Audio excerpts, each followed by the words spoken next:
Chapter 11 दरवाजे पर। 2 दिन चलने के बाद वे लॉन्ग लेक तक नाव चलाते हुए रनिंग नदी में जा गिरे और अब वे सब अपने सामने एकाकी पर्वत को देख सकते थे जो बहुत ही भयानक और ऊंचा था।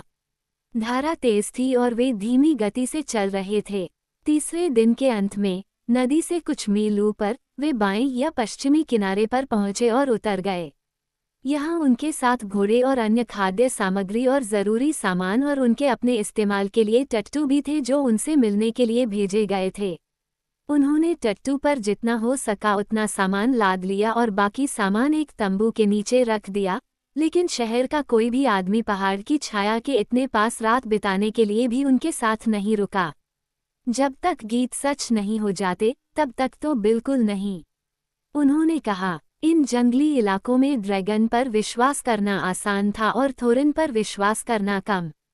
वास्तव में उनके भंडारों को किसी सुरक्षाकर्मी की जरूरत नहीं थी क्योंकि सारी जमीन उजाड़ और खाली थी।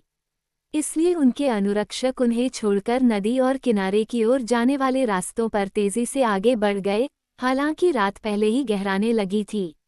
उन्होंने एक ठंडी और एकाकी रात बिताई और उनका मनोबल गिर गया। अगले दिन वे फिर से निकल पड़े। बालिन और बिल्बो पीछे पीछे चल रहे थे। दोनों ने अपने बगल में एक और भारी बोझ से लदा टट्टू ले रखा था। बाकी लोग कुछ आगे थे और धीमी गति से रास्ता चुन रहे थे क्योंकि कोई रास्ता नहीं था। वे उत्तर पश्चिम की ओर बढ़े, रनिंग नदी से दूर झुके और पहाड़ की एक बड़ी चोटी के करीब पहुंचते चले गए जो दक्षिण की ओर उनकी ओर फैली हुई थी। यह एक थका देने वाली यात्रा थी और एक शांत और चुपके से की गई यात्रा थी। कोई हंसी, गाना या वीणा की आवाज नहीं थी और झील के किनारे पुराने गीतों के गायन से उनके दिलों में जो गर्व और उम्मीदें जगी थीं, वे एक धीमी उदासी में खो गईं। वे जानते थे कि वे अपनी यात्रा के अंत के करीब पहुंच रहे थे और यह हो सकता है बहुत भयानक अंत होगा। उनके आसपास की जमीन उजाड़ और बंजर हो गई, हालांकि एक बार, जैसा कि थोरिन ने उन्हें बताया था, ये हरी और सुंदर थी। वहाँ बहुत कम घास थी और जल्द ही वहाँ न तो झाड़ियाँ थीं और न ही पेड़, और केवल टूटे हुए और काले हो चुके स्टंप थे जो लंबे समय से गायब थे। वे ड्रैगन के विनाश में आ गए थे और वे साल के अंत में आए थे। वे पहाड़ की चोटी तक तो पहुँच गए, लेकिन उन्हें न तो कोई खतरा दिखा और न ही ड्रैगन का कोई संकेत मिला, सिवाय उस जंगल के जो उसने अपने ठिकाने के आसपास बना रखा था। पहाड़ उनके सामने अंधेरा और खामोश था और उनसे कहीं ऊपर था। उन्होंने अपना पहला शिविर महान दक्षिणी स्पा के पश्चिमी किनारे पर बनाया, जो रेवनहिल नामक ऊंचाई पर समाप्त होता था। इस पर एक पुरानी चौकी थी, लेकिन वे अभी तक उस पर चढ़ने की हिम्मत नहीं कर पाए क्योंकि यह बहुत खुला था। पहाड़ की पश्चिमी चोटियों पर छिपे हुए दरवाजे की खोज करने से पहले, जिस पर उनकी सारी उम्मीदें टिकी हुई थीं, थोरिन ने दक्षिण की ओर उस भूमि की जासूसी करने के लिए एक स्काउटिंग अभियान भेजा जहां फ्रंट था। गेट खड़ा था। इस उद्देश्य के लिए उसने बालिन और फिली और किली को चुना और उनके साथ बिल्बो गया। वे धूसर और खामोश चट्टानों के नीचे रेवनहिल के पैरों तक चले गए। वहां नदी, डेल की घाटी पर एक विस्तृत चक्राकार चक्कर लगाने के बाद पहाड़ से झील की ओर मुड़ गई, जो तेज और शोर से बह रही थी। इसका किनारा नंगा और पथरीला था, धारा के ऊपर ऊंचा और खड़ी, और उसमें से झाग उगलते और कई पत्थरों के बीच छपाक करते हुए सनकरे पानी पर नजर डालते हुए वे पहाड़ की बाहों से घिरी चौड़ी घाटी में प्राचीन घरों, टावरों और दीवारों के धूसर खंडहर देख सकते थे। डेल का जो कुछ बचा है वह यही है, बालिन ने कहा। पहाड़ की ढलानें जंगलों से हरी भरी थीं और पूरी घाटी उस समय समृद्ध और सुहावनी थी जब उस शहर में घंटियां बजती थीं। ये कहते हुए वह उदास और गंभीर दोनों लग रहा था। वह उस दिन थोरिन का एक साथी था जिस दिन ड्रैगन आया था। वे नदी के किनारे गेट की ओर आगे बढ़ने की हिम्मत नहीं कर पाए, लेकिन वे दक्षिणी स्पा के अंत से आगे बढ़ गए, जब तक कि एक चट्टान के पीछे छिपकर वे बाहर नहीं देख पाए और पहाड़ की भुजाओं के बीच एक बड़ी चट्टान की दीवार में एक अंधेरी गुफानुमा जगह को देख पाए। उसमें से बहती नदी का पानी निकलता था और उसमें से भाप और काला धुआं भी निकलता था। भाप और पानी को छोड़कर बंजर भूमि में कुछ भी नहीं हिलता था और बीच बीच में एक काला और अशुभ कौवा भी आता था। एकमात्र आवाज पथरीले पानी की आवाज थी और बीच बीच में एक पक्षी की कर्कश कर्कश आवाज। बालिन कांप उठा। चलो वापस चलते हैं, उसने कहा। हम यहाँ कुछ अच्छा नहीं कर सकते, और मुझे ये काले पक्षी पसंद नहीं हैं, वे बुराई के जासूस लगते हैं। सामने का दरवाज़ा। ड्रैगन अभी भी जीवित है और पहाड़ के नीचे हॉल में है, या फिर धुएं से मुझे ऐसा लगता है, हॉबिट ने कहा। इससे ये साबित नहीं होता, बालिन ने कहा, हालांकि मुझे इसमें कोई संदेह नहीं है कि तुम सही हो। लेकिन हो सकता है कि वो किसी समय कहीं चला गया हो, या हो सकता है कि वो पहाड़ की ढलान पर निगरानी रख रहा हो, और फिर भी मुझे लगता है कि फाटकों से धुआं और भाप निकल रही होगी, अंदर के सभी हॉल उसकी बदबू से भरे होंगे। ऐसे उदास विचारों के साथ, उनके ऊपर कौं की कांव कांव की आवाज के साथ, वे थके हुए वापस शिविर की ओर चल पड़े। जून में ही वे एल्रोंड के सुंदर घर में मेहमान बनकर आए थे, और हालांकि अब शरद ऋतु सर्दियों की ओर बढ़ रही थी, लेकिन वह सुखद समय अब कई साल पहले की बात लगती थी। वे खतरनाक बंजर भूमि में अकेले थे और उन्हें आगे किसी मदद की उम्मीद नहीं थी। वे अपनी यात्रा के अंत में थे, लेकिन ऐसा लग रहा था कि वे अपनी खोज के अंत से बहुत दूर हैं। उनमें से किसी में भी ज्यादा हिम्मत नहीं बची थी। अब ये कहना अजीब है कि मिस्टर बैगिंस के पास दूसरों से ज्यादा था। वो अक्सर थोरिन का नक्शा उधार लेता और उसे देखता, रूनो और एल्रोंड द्वारा पढ़े गए चंद्र अक्षरों के संदेश पर विचार करता। ये वह था जिसने बॉनो को गुप्त द्वार के लिए पश्चिमी ढलानों पर खतरनाक खोज शुरू करने के लिए प्रेरित किया। फिर उन्होंने अपना शिविर एक लंबी घाटी में स्थानांतरित कर दिया, जो दक्षिण में महान घाटी से सनकरी थी, जहां नदी के द्वार थे और पहाड़ की निचली चोटियों से घिरी हुई थी। इनमें से दो यहाँ मुख्य द्रव्यमान से पश्चिम की ओर लंबी खड़ी किनारों वाली लकीरों में आगे बढ़े, जो मैदान की ओर नीचे की ओर गिरती थीं। इस पश्चिमी तरफ ड्रैगन के लुटेरे पैरों के कम निशान थे, और उनके टट्टुओं के लिए कुछ घास थी। इस पश्चिमी शिविर से पूरे दिन चट्टान और दीवार से छाया हुआ जब तक कि सूरज जंगल की ओर डूबने न लगे। दिन ब दिन वे दलों में पहाड़ की ओर जाने वाले रास्तों की तलाश में काम करते रहे। अगर नक्शा सच था, तो घाटी के शीर्ष पर चट्टान के ऊपर कहीं गुप्त द्वार खड़ा होना चाहिए। दिन ब दिन वे बिना सफलता के अपने शिविर में वापस आ रहे थे, लेकिन आखिरकार अप्रत्याशित रूप से उन्हें वह मिल गया जिसकी उन्हें तलाश थी। फिली और किली और हॉबिट एक दिन घाटी में वापस चले गए और इसके दक्षिणी कोने में उखड़ी हुई चट्टानों के बीच से गुजरे। दोपहर के समय एक बड़े पत्थर के पीछे से रेंगते हुए, जो एक खंभे की तरह अकेला खड़ा था, बिल्बो ऊपर की ओर जाने वाली खुरदरी सीढ़ियों पर आया। उत्साहपूर्वक उनका अनुसरण करते हुए उसने और बॉनो ने एक संकरी पगडंडी के निशान पाए, जो अक्सर खो जाती थी, अक्सर फिर से खोजी जाती थी, जो दक्षिणी रिज के शीर्ष पर भटकती थी और अंत में उन्हें एक और भी संकरी चट्टान पर ले आई, जो उत्तर की ओर मुड़ गई। पहाड़ के चेहरे के पार नीचे देखने पर उन्होंने पाया कि वे घाटी के मुहाने पर चट्टान के शीर्ष पर थे और नीचे अपने शिविर को देख रहे थे। चुपचाप अपने दाहिने ओर चट्टानी दीवार को पकड़े हुए वे एक पंक्ति में कगार पर चले गए, जब तक कि दीवार खुल नहीं गई और वे एक छोटी सी खड़ी दीवार वाली खाड़ी में बदल गए, घास से भरी हुई, शांत और स्थिर।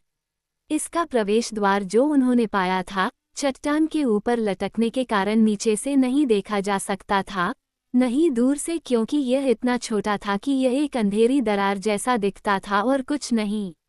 यह एक गुफा नहीं थी और ऊपर आसमान की ओर खुली थी, लेकिन इसके भीतरी छोर पर एक सपाट दीवार उठी हुई थी, जो निचले हिस्से में जमीन के करीब राजमिस्त्री के काम की तरह चिकनी और सीधी थी, लेकिन कोई जोड़ या दरार नहीं दिख रही थी। वहां कोई खंभा या लिंटेल या दहलीज का निशान नहीं था, न ही कोई बार या बोल्ट या चाबी के छेद का निशान था। फिर भी उन्हें संदेह नहीं था कि उन्होंने आखिरकार दरवाजा पा लिया है। उन्होंने उसे पीटा, उसे जोर से धकेला, उसे हिलाने के लिए विनती की, टूटे हुए मंत्रों के टुकड़े बोले, लेकिन कुछ भी नहीं हिला। अंत में थककर वे उसके पैरों के पास घास पर लेट गए और फिर शाम को उन्होंने नीचे की ओर लंबी चढ़ाई शुरू की। उस रात शिविर में उत्साह था।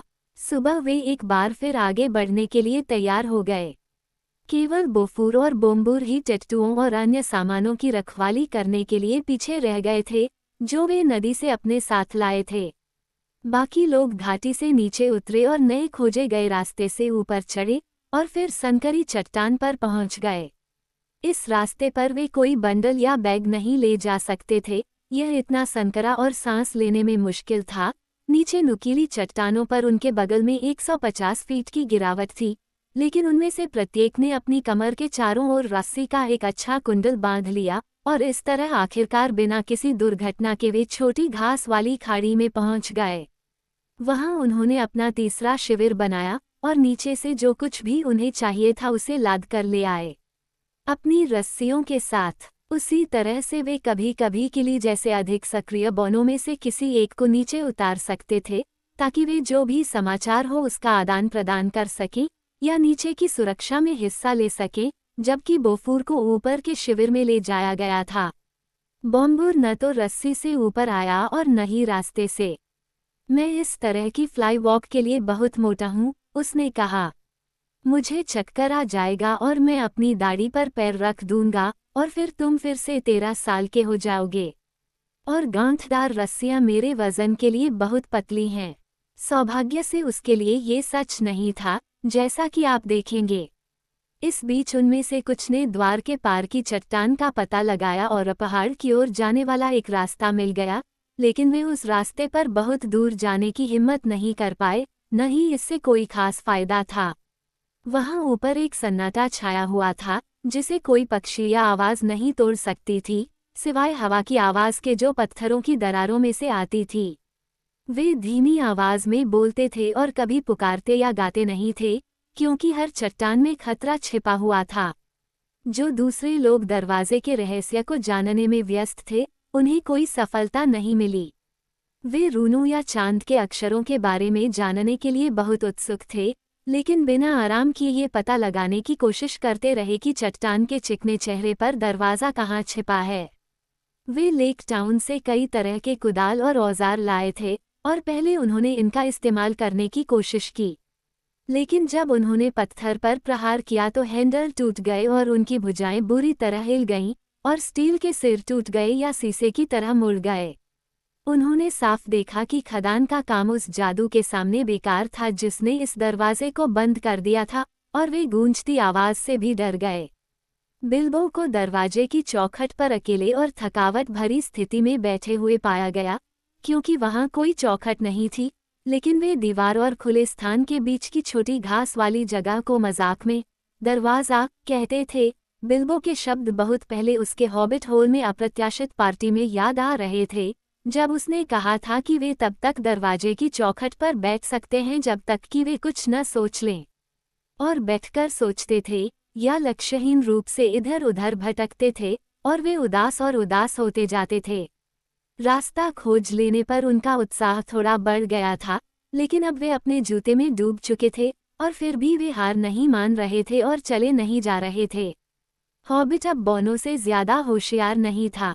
वो सिर्फ चट्टान की तरफ पीठ करके बैठता और दरवाजे से पश्चिम की ओर, चट्टान के ऊपर, मिरकुट की काली दीवार की चौड़ी जमीन पर और उससे आगे की दूरियों को देखता, जहां उसे कभी कभी लगता कि वह छोटे और दूर के मिस्टी पर्वतों की झलक देख सकता है। अगर बौने उससे पूछते कि वह क्या कर रहा है तो वह जवाब देता, तुमने कहा था कि दरवाजे पर बैठकर सोचना मेरा काम होगा, अंदर जाने की तो बात ही छोड़ो, इसलिए मैं बैठा हुआ सोच रहा हूँ। लेकिन मुझे डर है कि वह काम के बारे में ज्यादा नहीं सोच रहा था, बल्कि नीली दूरी के पार जो कुछ था, शांत पश्चिमी भूमि और पहाड़ी और उसके नीचे उसका हॉबिट होल, उसके बारे में सोच रहा था। घास के बीच में एक बड़ा भूरा पत्थर पड़ा था और वह उदास होकर उसे घूरता था या बड़े घोंघों को देखता था। उन्हें ठंडी चट्टान की दीवारों वाली छोटी बंद खाड़ी बहुत पसंद थी और बहुत सारे बड़े आकार के घोंघ धीरे धीरे और चिपचिपे ढंग से उसके किनारों पर रेंग रहे थे। कल से शरद ऋतु का अंतिम सप्ताह शुरू हो रहा है, थोरिन ने एक दिन कहा। और पतझड़ के बाद सर्दी आती है, बिफुर ने कहा। और उसके बाद अगले साल, ड्वालिन ने कहा, और हमारी दाढ़ी इतनी बढ़ जाएगी कि वह चट्टान से नीचे घाटी तक लटक जाएगी इससे पहले कि यहाँ कुछ हो जाए। हमारा चोर हमारे लिए क्या कर रहा है? चूंकि उसके पास एक अदृश्य अंगूठी है और अब उसे विशेष रूप से उत्कृष्ट प्रदर्शन करना चाहिए, मुझे लगता है कि वह सामने के गेट से होकर जा सकता है और कुछ जासूसी कर सकता है। बिल्बो ने ये सुना। बोने उस बाड़े के ठीक ऊपर चट्टानों पर थे जहां वह बैठा था और हे भगवान, उसने सोचा, तो यही तो वे सोचने लगे हैं, है न? हमेशा बेचारे मुझे ही उन्हें उनकी मुश्किलों से बाहर निकालना पड़ता है, कम से कम जादूगर के चले जाने के बाद से। मैं क्या करूं? मुझे पता था कि अंत में मेरे साथ कुछ भयानक होगा। मुझे नहीं लगता कि मैं फिर से डेल की दुखी घाटी को देख पाऊंगा और उस भाप से भरे गेट के बारे में। उस रात वो बहुत दुखी था और मुश्किल से सो पाया। अगले दिन सभी बौने अलग अलग दिशाओं में भटक गए। कुछ नीचे टिट्टुओं को व्यायाम करा रहे थे, कुछ पहाड़ की ढलान पर घूम रहे थे। सारा दिन बिल्बो घास की खाड़ी में उदास बैठा पत्थर को देखता रहा, या संकरी जगह से पश्चिम की ओर। उसे अजीब सा एहसास हो रहा था कि वो किसी चीज का इंतजार कर रहा है। शायद जादूगर आज अचानक वापस आ जाएगा, उसने सोचा। अगर वह अपना सिर ऊपर उठाता तो उसे दूर के जंगल की झलक दिखाई देती। जैसे ही सूरज पश्चिम की ओर मुड़ा, दूर की छत पर पीले रंग की चमक दिखाई दी, मानो रोशनी आखिरी पीली पत्तियों को पकड़ रही हो। जल्द ही उसने सूरज की नारंगी गेंद को अपनी आंखों के स्तर पर डूबते देखा। वह दरवाजे के पास गया और वहां धरती के किनारे पर एक पीला और धुंधला सा नया चांद था। उसी क्षण उसने अपने पीछे एक तेज दरार सुनी। घास में भूरे पत्थर पर एक बहुत बड़ा त्रश था, जो लगभग कोयले जैसा काला था। उसके हल्के पीले रंग के स्तन पर काले धब्बे थे। दरार, उसने एक भोंगा पकड़ लिया था और उसे पत्थर पर पटक रहा था। दरार, दरार, अचानक बिल्बो को सब समझ में आ गया। वो खतरे को भूलकर किनारे पर खड़ा हो गया और बौनों को पुकारा, चिल्लाया और हाथ हिलाया। जो सबसे नजदीक थे वे चट्टानों पर लुढ़कते हुए आए और जितनी तेजी से हो सके किनारे पर उसके पास आए, ये सोचकर कि आखिर मामला क्या है। बाकी लोग चिल्लाए कि उन्हें रस्सियों से ऊपर खींच लिया जाए, बॉम्बूर को छोड़कर। बेशक वह सो रहा था। बिल्बो ने जल्दी से समझाया। वे सभी चुप हो गए। भूरे पत्थर के पास खड़ा हॉबिट और दाढ़ी हिलाते हुए बौने अधीरता से देख रहे थे। सूरज नीचे डूबता गया और उनकी उम्मीदें खत्म हो गईं। ये लाल बादलों की एक पट्टी में डूब गया और गायब हो गया। बौने कराह उठे, लेकिन बिल्बो लगभग बिना हिले डुले खड़ा रहा। छोटा चांद क्षितिज की ओर डूब रहा था। शाम होने वाली थी। फिर अचानक जब उनकी उम्मीद सबसे कम थी, सूरज की एक लाल किरण बादल के एक छेद से उंगली की तरह निकल गई। प्रकाश की एक किरण सीधे खाड़ी में प्रवेश कर गई और चिकनी चट्टान पर गिर गई। बूढ़ा त्रश, जो एक ऊंचे स्थान से मोतियों जैसी आंखों और एक तरफ सिर झुकाए देख रहा था, ने कहा। अचानक एक तेज आवाज आई। एक जोरदार दरार की आवाज आई। दीवार से एक पत्थर का टुकड़ा टूटकर नीचे गिरा। अचानक जमीन से करीब 3 फीट की दूरी पर एक छेद दिखाई दिया। बौने जल्दी से, कांपते हुए कि कहीं मौका हाथ से न निकल जाए, चट्टान की ओर दौड़े और धक्का देने लगे, पर प्रयास व्यर्थ रहा। कुंजी, कुंजी, बिल्बो चिल्लाया। थोरिन कहाँ है? थोरिन जल्दी से आगे बढ़ा। कुंजी, बिल्बो चिल्लाया। वो कुंजी जो नक्शे के साथ गई थी। अभी इसे आजमाएं, जबकि अभी भी समय है। तभी थोरिन आगे बढ़ा और अपनी गर्दन से चाबी को चेन से बाहर निकाला। उसने उसे छेद में डाला। चाबी फिट हो गई और घूम गई। झटपट चमक चली गई, सूरज डूब गया, चांद गायब हो गया और शाम आसमान में छा गई।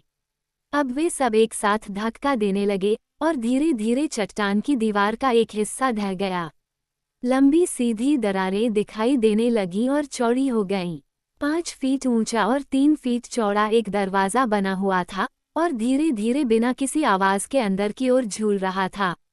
ऐसा लग रहा था मानो पहाड़ की ढलान में छेद से भाप की तरह अंधेरा बह रहा हो, और गहरा अंधेरा जिसमें कुछ भी दिखाई नहीं दे रहा था। उनकी आंखों के सामने था, एक जम्हाई लेता हुआ मुंह अंदर और नीचे की ओर जा रहा था।